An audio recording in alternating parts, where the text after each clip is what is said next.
Welcome to our Exaquantum training video. In this video, we cover plant hierarchy configuration options for ARA. Prior to configuring ARA, it is first advisable to turn off the ARA update job in SQL Server. To do this, open SQL Server Management Studio, and once you have connected to the server, expand the SQL Server Agent and Jobs node. Then, right-click ARA Update and choose the Disable option. Once you have finished configuring ARA, you can then enable the update job. To do this, choose the Enable option from the menu rather than Disable. Now run the ARA Configurator from the Start menu.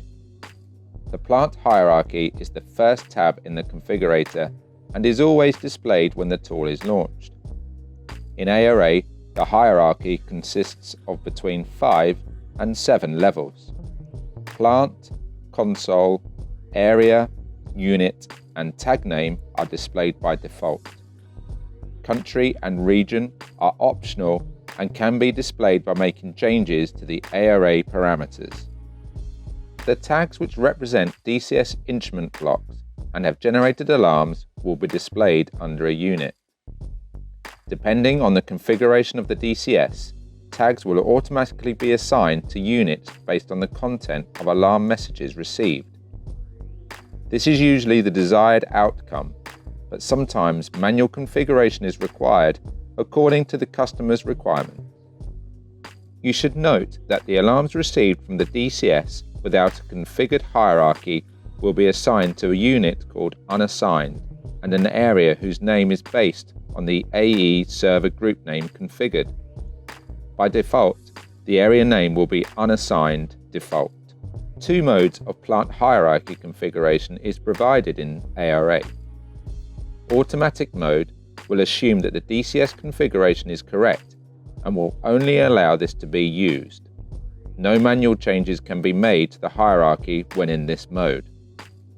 Manual mode will still use the DCS configuration, but does allow manual changes to be made. In manual mode, items in the hierarchy can be added, moved, deleted, or renamed by right-clicking the hierarchy tree and using the context-sensitive menu. Whilst moving items manually is possible, if a large amount of configuration is required, then importing the hierarchy can be an easier option.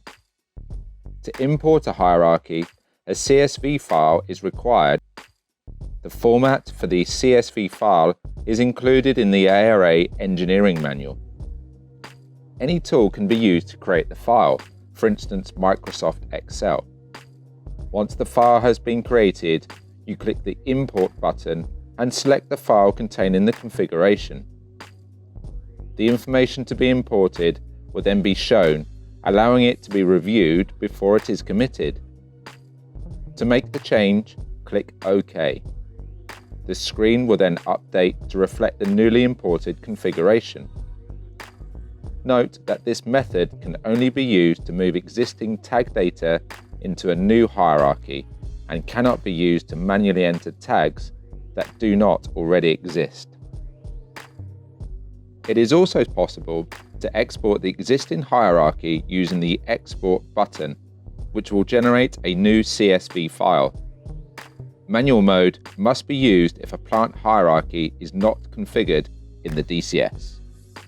Alarm messages tend to have a single field which contains the plant hierarchy, with each of the levels being separated by a single character.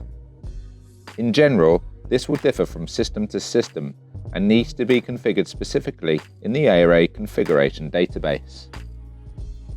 To view the existing configuration, open the SQL Server Management Studio.